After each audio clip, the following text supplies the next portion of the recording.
میری بربادی کے وہ دن۔ اس دن سخت سردی تھی جب میں ڈاکٹر کے پاس سے ہو کر واپس آئی۔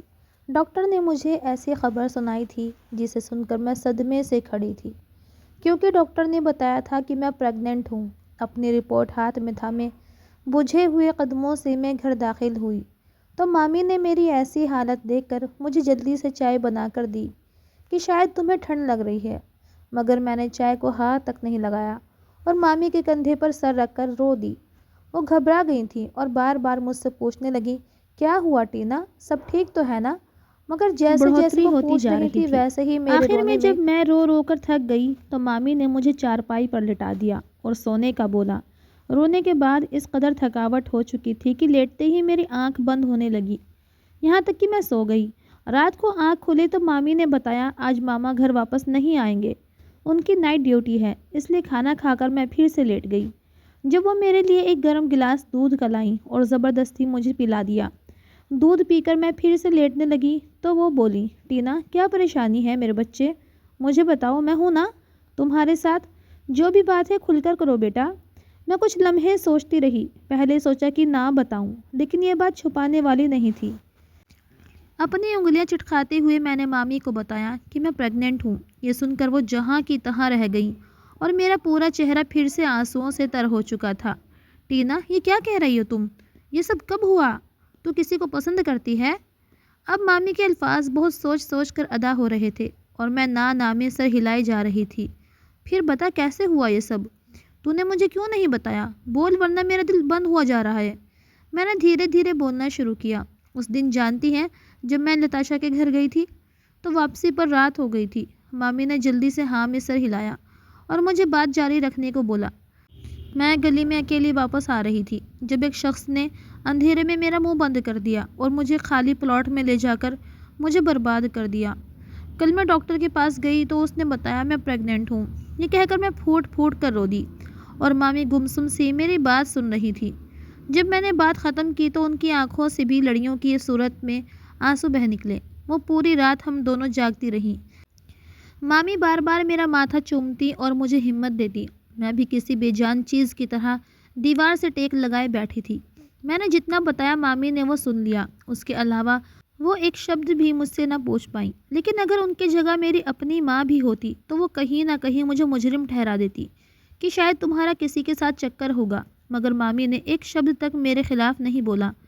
وہ تو بس غم میں ہاتھ اٹھائے بھگوان سے شکوے کرنے لگی تھی کہ میری بیٹی کے ساتھ یہ سب کیوں ہوا، اور بار بار خود کو مجرم ٹھہرانے لگی کہ میری بچی پر اتنا بڑا ظلم ہو گیا اور کیسی ظالم عورت ہوں میں، اس کا دکھ بھی نہ جان پائی۔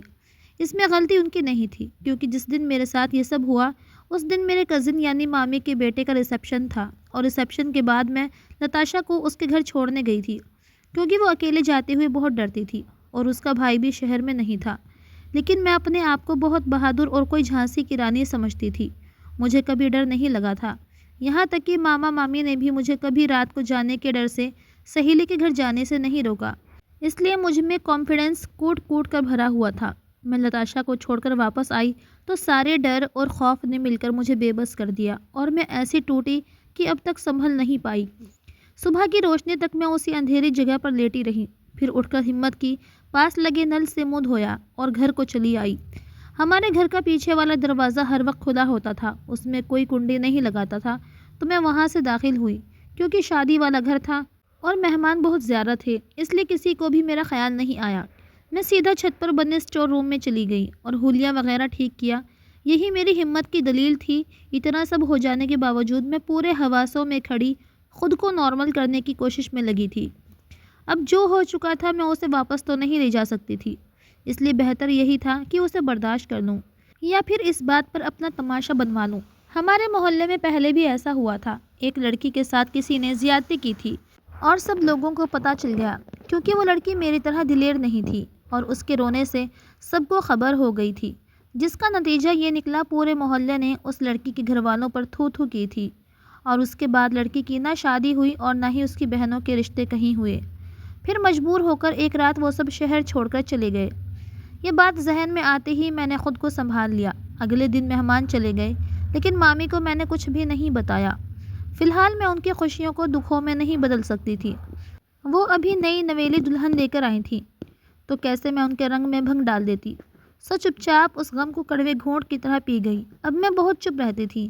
مامی کو بھی شاید اس لیے محسوس نہیں ہوا کیونکہ ان کی بہو آ گئی تھی تو اس سے باتیں وغیرہ کرتی رہتی تھی۔ میرے لیے بھی اچھا تھا۔ میں نہیں چاہتی تھی کہ کوئی میرے ساتھ ہمدردی کرے یا مجھ سے میرے بارے میں کوئی بات کرے۔ شاید ساری عمر ایسے ہی چپ چاپ نکل جاتی اگر میری طبیعت گری گری نہ رہنے لگتی۔ میں تو ڈاکٹر کے پاس کبھی نہ جاتی، لیکن مامی نے زبردستی مجھے بھیجا کہ جاؤ جا کر چیک کرواؤ، کہیں اندر ہی اندر کوئی بخار نہ ہو۔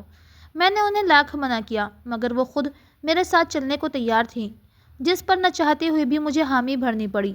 اچھا ٹھیک ہے، ایک بار بھیا اور بھابھی کو جانے دیں، پھر میں چلی جاؤں گی۔ میرا یہی خیال تھا اگر کوئی بات کھلی تو بھائی بھابھی گھر پر نہ ہوں، اور کل وہ ہنی مون کے لیے گئے تھے۔ ان کے گھر سے نکلتے ہی میں بھی ڈاکٹر کے پاس چلی گئی، لیکن ڈاکٹر نے دل دہلا دینے والی خبر سنائی۔ اسے سن کر مجھے یہی لگا اب میں کبھی مامی کے سامنے سر نہیں اٹھا سکوں گی، کیونکہ وہ میری ماں نہیں ہے۔ اگر ماں ہوتی تو شاید میری حالت کو سمجھتی، مجھے برا بھلا نہ کہتی، لیکن میں غلط تھی، انہوں نے تو اف تک نہ کہا تھا۔ اس وقت مجھے خود پر بے حد شرمندگی ہوئی کہ پوری زندگی اس عورت کی محبت تلے گزار دی اور آج تک میں انہیں نہ سمجھ پائی۔ بچپن میں میرے پاپا ممی نے بھی مجھے رکھنے سے انکار کر دیا تو یہی وہ نیک عورت تھی جو آگے بڑھی اور مجھے اپنی گود میں بھر لیا۔ ہمارا خاندان کوئی غریب گھرانے سے تعلق نہیں رکھتا تھا، بلکہ سب لوگ پڑھے لکھے اور اچھے پوسٹ پر تھے۔ میرے پاپا ڈاکٹر تھے، وہ پڑھ لکھ تو بہت گئے تھے لیکن اپنی سوچ کبھی نہ بدل سکے۔ ہم لوگ 4 بہنیں ہی تھیں۔ پاپا کو بیٹے کی بہت خواہش تھی، لیکن ان کی بدقسمتی یا قسمت کے کھیل ان کے پاس بیٹا نہیں تھا۔ اس بات کا غصہ وہ میری ماں پر بھی نہیں نکال سکتے تھے کیونکہ ان دونوں کی پسند کی شادی تھی۔ میری ماں اور پاپا دونوں میڈیکل کالج میں ساتھ پڑھتے تھے، وہیں سے وہ ایک دوسرے کی محبت میں گرفتار ہو کر شادی جیسے پوتر بندھن میں بندھ گئے تھے۔ پاپا چھوٹی سوچ کے مالک تھے، وہ ممی کو خود سے ایک پل کے لیے دور بھی نہیں کرتے تھے، یہاں تک کہ ممی کو پریکٹس تک نہیں کرنے دی اور پاپا کے ساتھ بیاہ کر ان کے گھر آ گئیں۔ پھر جب پہلی بیٹی پیدا ہوئی تو اس پر سبھی نے خوشی کا اظہار کیا اور بنتا بھی تھا، کیونکہ ساری خوشیاں اور خواہشیں صرف بڑے بچے تک ہی سیمت رہتی ہیں، ہم چھوٹوں کو تو کچرے کی طرح پھینک دیا جاتا ہے۔ پہلے کے بعد دوسری پر کم خوشی ہوئی۔ میری ماں بھی پاپا کے رنگ میں اس قدر ڈھل چکی تھی، وہ دن کہتے تو ماں رات کو دن بول دیتی۔ اگر پاپا خوش ہوتے تو وہ خوش ہوتی، اگر پاپا کے سر میں درد ہوتا ہے تو ماں کو بخار ہو جاتا۔ ان دونوں کی آپسی محبت ایک مثال تھی، مگر اولاد کے معاملے میں مار کھا گئے۔ اسی طرح دوسری اور پھر تیسری بیٹی تک اولاد کی محبتیں نہ جانے کہاں سو گئیں۔ پاپا خود کہتے تھے کہ ڈاکٹر ہونے کے باوجود وہ اپنی بیوی کو کوئی ایسی دوا نہیں دے سکتے جو لڑکا پیدا کریں۔ آخری کوشش کے نتیجے میں میری پیدائش ہوئی۔ پاپا نے مجھے دیکھا بھی نہیں تھا اور مامی سے کہا اگر تم یہ لڑکی لینا چاہتی ہو تو میں بخوشی دینے کو تیار ہوں۔ مامی کو کیا چاہیے تھا؟ ان کا صرف ایک ہی بیٹا تھا جو اس وقت 7 سال کا تھا۔ اس کے پیدا ہونے کے بعد مامی دوبارہ ماں نہیں بن سکتی تھی، انہیں بیٹے کی بہت زیادہ خواہش تھی۔ اگر وہ خواہش میرے ذریعے پوری ہو سکتی تھی تو وہ کیوں ٹھکراتی؟ انہوں نے بہت خوشی سے مجھے اپنی بیٹی مان لیا اور میں انہیں ماں سمجھ کر بھی مامی ہی بلاتی رہی۔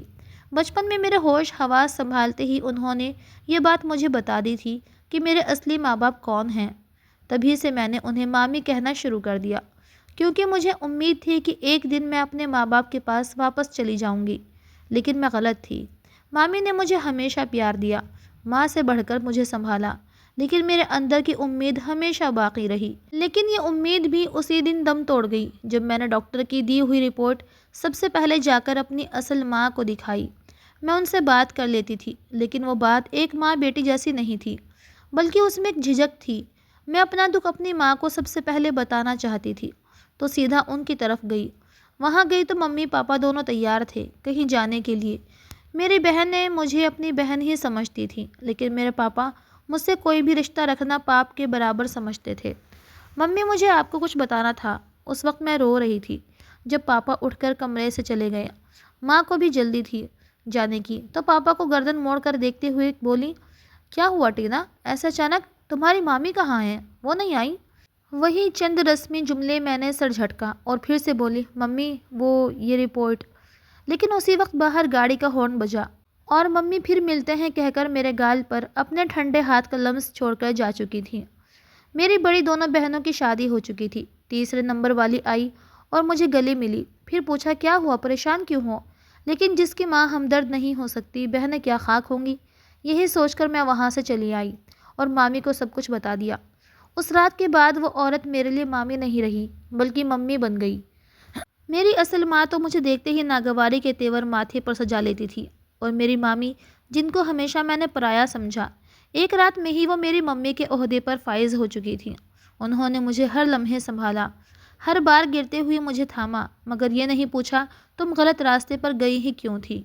مجھے اس وقت اتیت کے وہ سارے واقعات یاد آئے جہاں جہاں میں ان سے بد دل ہوئی، مگر انہوں نے ہمیشہ میرے برے رویے کو نظر انداز کیا۔ مجھے لگتا تھا میرے ماں باپ نے مامی کی بیٹی پانے کی خواہش دیکھ کر مجھے دیا ہے، لیکن میں غلط تھی۔ ان کی طرف تو میرے لیے محبت کا نام و نشان تک نہ تھا۔ اگلی صبح ماما آئے تو انہیں کھانا کھلا کر مامی نے مجھے چلنے کو بولا۔ میں ٹھٹک گئی کہ کہاں جا رہے ہیں ہم؟ ان کا جواب تھا ہاسپٹل، مگر میں نے انکار کر دیا۔ کسی نے پاپ کا نشانہ مجھے بنایا تھا، مگر میں خود اب یہ پاپ نہیں کر سکتی تھی۔ میں نے انکار کر دیا۔ میں نے انکار پر وہ ایک دم سے بے بس ہو گئی اور مجھے سمجھانے کی کوشش کرنے لگی، مگر میرا انکار انکار ہی رہا۔ اسی لمحے انہیں یاد آیا اور وہ جلدی سے فون کی طرف لپکیں۔ ہلو ارچنا، میں بول رہی ہوں دیپیکا۔ ہاں، تم نے اپنے بیٹے کے لیے رشتہ بھیجا تھا نا؟ ٹینا کا؟ ہاں، تم نے کہیں اور تو نہیں کر دیا؟ ٹینا کا رشتہ؟ ارے نہیں، ابھی تو کہیں نہیں کیا۔ اچھا سنو، میں شام کو تمہاری طرف آؤں گی۔ ایک طرف فون پر ہوتی باتوں سے میں باقی کا بھی اندازہ لگا سکتی تھی کہ کیا بات کی جا رہی ہے۔ ارچنا آنٹی نے مجھے بھیا کی شادی پر دیکھا تھا۔ وہ ممی کی بہت اچھی دوست تھی اور شادی کے 2 دن بعد ہی میرے لیے اپنے بیٹے کا رشتہ لائی تھی۔ بیٹا کیونکہ ودیش میں رہتا تھا، اس لیے ممی نے انہیں کوئی جواب نہیں دیا اور ٹال دیا۔ ویسے بھی وہ ابھی میری شادی کرنے کے حق میں نہیں تھی، لیکن اس وقت اس رشتے کا یاد آنا میں بخوبی سمجھ گئی تھی۔ ممی نہیں کرنی مجھے شادی، ابھی نہیں کرنی پلیز۔ سب سے پہلے وہ میرے ممی شبد پر حیران ہوئی، پھر مسکرا کر پیار سے میرے ماتھے پر چوم کر سمجھانے لگی۔ ٹینا، میں جانتی ہوں، ارچنا پہ مجھے وشواس ہے، وہ بندی میرا مان رکھ لے گی۔ اور بیٹا، اگر تم ابورشن نہیں کروانا چاہتی تو ہم کیسے ان سب حالات سے نپٹ سکتے ہیں؟ اس لیے بہتر یہی ہے کہ تمہاری شادی کر دی جائے۔ مگر میری رٹ وہی تھی، مجھے شادی نہیں کرنی۔ بول بول کر آدھے گھنٹے کی بحث کے بعد وہ تنگ آ گئی اور غصے سے بولنے لگی، یہ شادی تمہیں کرنی ہی ہوگی۔ میں اپنے بیٹے کے لیے لوگوں کے طعنے برداشت نہیں کر پاؤں گی، اور اس پاپ کے لیے جو تم نے کیا ہی نہیں۔ اس وقت مجھے خود پر گرو ہو رہا تھا، کتنی اچھی عورت کو میرے لیے ماں چنا گیا تھا۔ ان کی ڈانٹ پر میں خاموش ہو گئی اور میں نے شادی کے لیے حامی بھر لی۔ شام کو وہ ارچنا آنٹی کی طرف گئی تو 2 گھنٹے بعد لوٹی۔ واپسی پر ان کا چہرہ مسکراہٹ سے چمک رہا تھا۔ اس قدر اطمینان میں نے کل شام کے بعد آج ان کے چہرے پر دیکھا تھا۔ میں چپ چاپ کمرے میں وہیں بیٹھی رہی جب وہ خود ہی آ کر مجھے بتانے لگی۔ میں نے ارچنا سے بات کی، اسے ساری حقیقت بتا دی، اور یہ بھی کہ تم ابورشن کرانا نہیں چاہتی، اور جانتی ہو اسے کوئی اعتراض نہیں۔ اس نے وعدہ کیا ہے کہ کبھی اس راز کی بھنک کسی کو نہیں لگنے دے گی اور بیٹیوں کی طرح ہی تمہیں اپنے ساتھ رکھے گی۔ یہ بات اس کے بیٹے کو بھی نہیں بتائی جائے گی، کیونکہ وہ تو 1 ہفتے بعد ہی واپس لندن چلا جائے گا۔ تم یہیں پر رہو گی، اس طرح سے اس بچے کو بھی باپ کا نام مل جائے گا۔ مامی کی باتیں سن کر میرا دماغ بالکل خالی ہوتا جا رہا تھا۔ بھلا وہ انجان عورت مجھ پر کیوں رحم کرنے کو تیار ہے؟ یہی بات میں نے مامی سے پوچھی تو وہ ارچنا آنٹی کو دعا دیتے ہوئے کہنے لگی، بیٹا، ہوتے ہیں ایسے بھی دوست جو دوستی کے لیے سب کچھ قربان کر دیتے ہیں۔ بہت اچھی عورت ہے، اچھے لوگوں میں سے ایک ہے، دیکھنا وہ تمہیں کوئی غم نہیں دے گی۔ بس تم میرا بچہ اپنا خیال رکھنا، کبھی یہ بات بھول کر بھی کسی کو نہ بتانا۔ لیکن میرے دماغ میں ایک اور سوال گردش کرنے لگا۔ میں نے پوچھا، ممی، ایسے تو وہ جلدی ہوگا تو دنیا کو کیا جواب دیں گے؟ میری بات کا مطلب وہ سمجھ گئیں اور بولیں، کہہ دیں گے پری میچور بچہ ہے۔ اس طرح سے انہیں تسلی ہوئی تو میرے اندر بھی کچھ سکون پڑنے لگا۔ یہ معاملہ تو پار کر لیا تھا۔ اس کے بعد بچا مسئلہ سب سے اس شادی کے لیے اجازت لینے کا۔ سب سے پہلے تو جب ماما کو یہ بات پتہ چلی، انہوں نے اعتراض کیا کہ ابھی تو رنجیت کی شادی کی ہے اور تم 1 ہفتے کے اندر ہی ٹینا کی شادی کرنا چاہتی ہو۔ بھلا کیا کہیں گے خاندان والے؟ مگر مامی کو خاندان کی پرواہ نہیں تھی، انہیں بس میری عزت کی پرواہ تھی، اور اس کے لیے سب سے زیادہ ضروری ماما کی اجازت تھی۔ نہ چاہتے ہوئے بھی انہیں ماما کو سب کچھ بتانا پڑا، اور اس بتانے پر شادی سے پہلے جتنے دن تک میں وہاں رہی ماما سے منہ چھپانا پڑتا۔ مجھے انتہائی شرمندگی ہوتی تھی۔ ماما کی بتائی کڑوی حقیقت پر انہیں بالآخر چپ ہی رہنا پڑا۔ ممی نے میرے ماں باپ کو بس بتا دیا کہ وہ میری شادی کر رہی ہیں، پوچھنے سے گریز ہی کیا۔ انہیں ڈر تھا اگر انہوں نے بھی کوئی اعتراض کر دیا تو پھر کیا سب کو اصل وجہ بتاتی پھرتی، مگر انہیں تو مجھ سے کوئی سروکار ہی نہیں تھا۔ انہوں نے بھی سرسری سا اچھا کہہ کر بات ختم کر دی۔ مامی نے ہی میری شادی کی پوری شاپنگ کی اور سارا دہیج تیار کیا، جس میں سے بہت سارا تو میرے بچپن سے ہی جوڑتی چلی آ رہی تھی۔ میں بس گمسم سی سارا ہنگامہ دیکھ رہی تھی۔ میرے دل میں نہ کوئی خوشی نہ ہی کوئی خواب تھا، بلکہ میں خود کو اس قدر میلا سمجھ رہی تھی کہ حد نہیں۔ خاندان والوں نے یہ نکتہ ضرور اٹھایا کہ اگر ٹینا کی بھی شادی کرنی تھی تو ایک ہفتے پہلے رنجیت کے ساتھ ہی اسے بھی نپٹا دیتے۔ اب تو ہمیں چھٹیاں نہیں ملنی، پہلے ہی بچے اسکولوں سے ہفتہ بھر کی چھٹی کر چکے ہیں۔ جس پر مامی نے یہی کہا کوئی پرابلم نہیں، بچوں کی پڑھائی میں کوئی حرج نہیں آنا چاہیے۔ اگلے سال جب سب لوگ فری ہوں گے تو میں انہیں ایک شاندار دعوت دے دوں گی۔ سب لوگ ہی بڑبڑا کر چپ کر گئے، مگر مامی کو کوئی فرق نہیں پڑا۔ ودائی سے پہلے وہ بات بات پر رونے لگتی، مجھے گلے سے لگا کر کئی منٹ دلاسے دیتی۔ میں بھی اس ہفتے ان سے بہت لاڈ اٹھا رہی تھی۔ جس دن رشتہ طے ہوا تبھی انہوں نے مجھے کہا، ٹینا اس ہفتے تم اپنا ہر غم بھول جاؤ، صرف انجوائے کرو۔ ہم یہاں ماں بیٹیاں خوشی خوشی ایک دوسرے سے جدا ہوں گی۔ ان دکھوں کے بوجھ کے لیے تو ساری عمر پڑی ہے۔ میں نے بھی یہ بات مان لی، مگر اندر ہی اندر یہ دکھ ہر وقت مجھے کاٹ کھانے کو دوڑ رہا تھا۔ خیر وہ دن بھی آ گیا جس کی ممی نے اتنے ارمان سجائے تھے، لیکن اب میں ودا بھی ہو رہی تھی تو کیسے؟ نہ کوئی مہندی نہ ابٹن، سیدھا شادی اور ودائی۔ شادی میں صرف میرے ممی پاپا تھے، اور اس وقت بھی پاپا بار بار گھڑی کو دیکھنے میں بزی تھے۔ انہیں یہ رویہ اپناتے دیکھ میں نے بہت سے آنسو اپنے اندر اتارے اور ماما مامی کو ہی ماں باپ کا درجہ دے کر ودا ہوئی۔ میری ساس بہت اچھی عورت تھی، مجھے گھر لاتے ہی سب سے پہلے میری بلائیں اتاریں۔ اس وقت ان کی آنکھوں سے آنسو بہہ رہے تھے۔ باقی سب تو ٹھیک تھا، لیکن میری شادی پر ساس نے بول دیا تھا، ٹینا گھونگھٹ کر کے رہے گی، مینک یہی چاہتا ہے کہ اس کی دلہن گھونگھٹ اوڑھے۔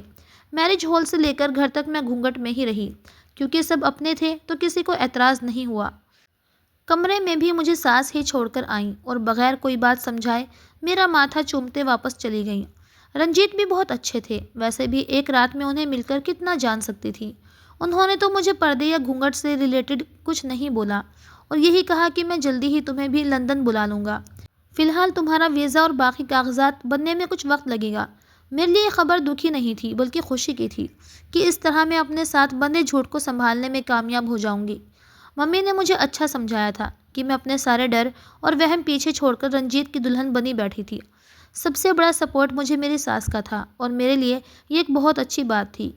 اگلے دن ریسیپشن سے پہلے میری ساس میرے پاس آئیں اور بولیں، ٹینا جو کچھ بھی ہے وہ تمہارے اور میرے بیچ ہے، بیٹا بھول کر بھی کسی کے سامنے ذکر نہ کرنا، باقی سب تو میں دیکھ لوں گی۔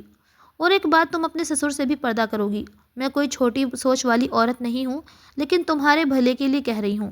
ان سے پردہ کرنا، باقی تمہاری جو فرمائش یا خواہش ہو وہ مجھے تم بتا سکتی ہو۔ میں اپنی بیٹی کو کہیں بھی دکھی نہیں دیکھ سکتی۔ مجھے ساس کی گھونگھٹ والی بات بہت عجیب لگی، مگر میں چپ کر گئی۔ اب شاید بہت سی باتوں پر چپ ہی رہنا تھا۔ ریسیپشن پر بھی میں نے ساس کے کہنے کے مطابق گھونگھٹ نکالا ہوا تھا، اور ریسیپشن کے ایک ہفتے بعد ہی رنجیت بھی لندن چلے گئے۔ ان کا رویہ میرے ساتھ ٹھیک ٹھاک تھا، لیکن بہت اچھا نہیں تھا۔ مجھے بہت بار وہ لندن کے بارے میں بتا چکے تھے، وہاں ماحول ایسا ہے ویسا ہے۔ ہندوستان میں مجھے گھٹن ہوتی ہے، یہاں کے لوگ حکومت کرنا جانتے ہیں، اور بہت کچھ۔ میں نے بہت بار ان کا دل ہندوستان کی طرف سے صاف کرنے کی کوشش کی، مگر ہر بار ہی وہ خفا ہو جاتے، تو دھیرے دھیرے میں نے ہی اس ٹاپک پر بات کرنا بند کر دیا۔ لندن جا کر بھی میں ہی انہیں فون کرتی تھی، وہ مجھے فون نہیں کرتے تھے۔ اگر کبھی فون نہ کرنے کا شکوہ کرتی تو وہ کہتے بزی ہوں بہت، اور ویسے بھی تم ہو ہندوستانی ہی، جسے بندہ فون نہ کرے تو فوراً ناراض ہو جاتی ہو۔ سو میرا یہ شکوہ بھی دم توڑ گیا۔ میں پورا دن کمرے میں ہی رہتی۔ گھر میں کام والیاں تھیں، کھانا میری ساس خود پکاتی تھی، مجھے روز صبح تازہ پھل اور جوس بنا کر دیتی، اور کسی کام کو بھی ہاتھ نہ لگانے دیتی۔ میں پڑی پڑی بور ہو گئی تھی۔ اتنے برے دن کبھی محسوس نہیں ہوئے۔ سسر بھی اکثر پورا دن باہر ہی رہتے تھے۔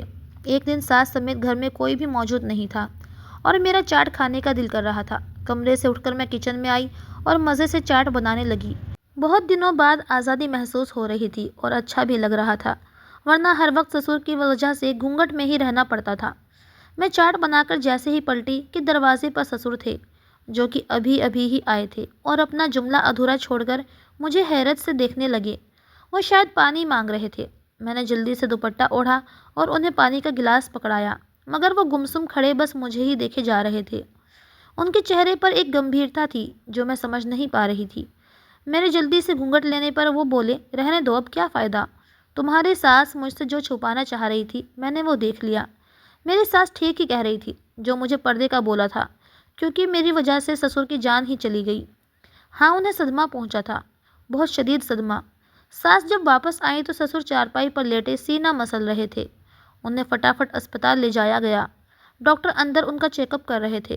جب میں نے ساس کو سب کچھ بتا دیا کہ سسر نے میری شکل دیکھ لی ہے، وہ بیچاری مجھے کیا کہتی، بس میرے سر پر ہاتھ پھیر کر پھر سے اپنے پتی کے لیے بھگوان سے دعائیں کرنے لگیں۔ کچھ دیر بعد ڈاکٹر نے بتایا پیشنٹ کی حالت بہت گمبھیر ہے، شاید یہ ان کا آخری سمے تھا، جسے بھی ملنا ہے مل سکتا ہے۔ آپ کے پیشنٹ کو بہت گہرا صدمہ پہنچا ہے، اس لیے ان کے پاس وقت بہت کم ہے۔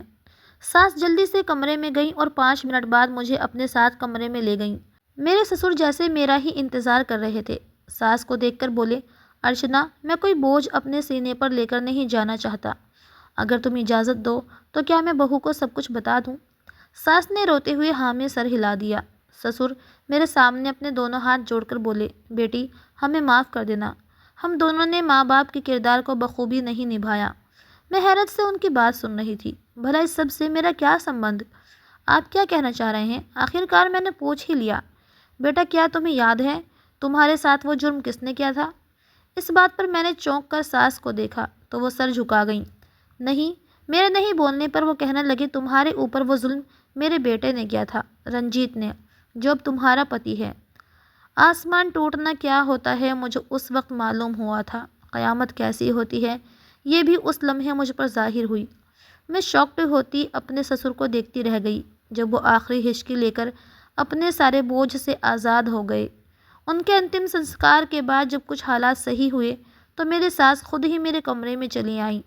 جو بات میں ان سے پوچھنا چاہ رہی تھی انہیں بھی بتانے کی اتنی ہی بےتابی تھی، مگر کسی بات کی دیر کیے وہ بولنے لگیں، اس دن جو بات تمہارے سسر ادھوری چھوڑ گئے تھے آج میں وہ پوری کرنے آئی ہوں۔ بیٹا، میرا بیٹا بچپن سے ہی انگلش اسکولوں میں پڑھا ہے، جس سے اس کی زبان کے ساتھ ساتھ سوچ بھی انگریزوں والی ہو گئی۔ اسے بھارت ہمیشہ سے ہی کھلتا تھا، تبھی اس نے لندن میں شادی کر لی ہے۔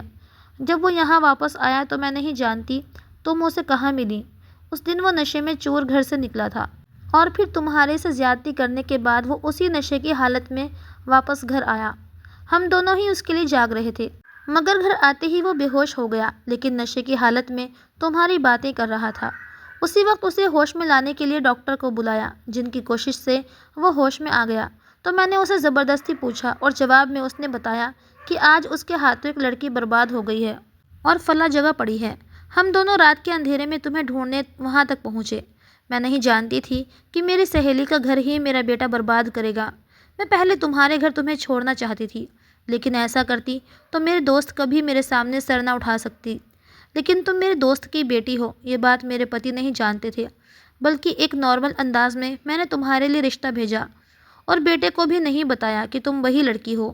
اسے کون سا یاد تھا؟ تبھی میں نے تمہیں سسر سے پردہ کرنے کو بولا تھا۔ اب یہاں رہنا یا نہ رہنا تمہارا فیصلہ ہے، لیکن یہ بات ذہن میں رکھنا، میرا بیٹا کبھی صحیح راہ پر نہیں آئے گا۔ یہاں رہ کر اپنی زندگی شروع کرو بجائے اس کا انتظار کرنے کے۔ میں بس خاموشی سے ساس کی باتیں سنتی رہی، اور پھر جا کر ممی کو سب بتانے کے بجائے میں نے چپ چاپ وہاں رہنا صحیح سمجھا۔ اگر ایسا نہ کرتی تو سماج کبھی بھی مجھے عزت سے جینے نہیں دیتا۔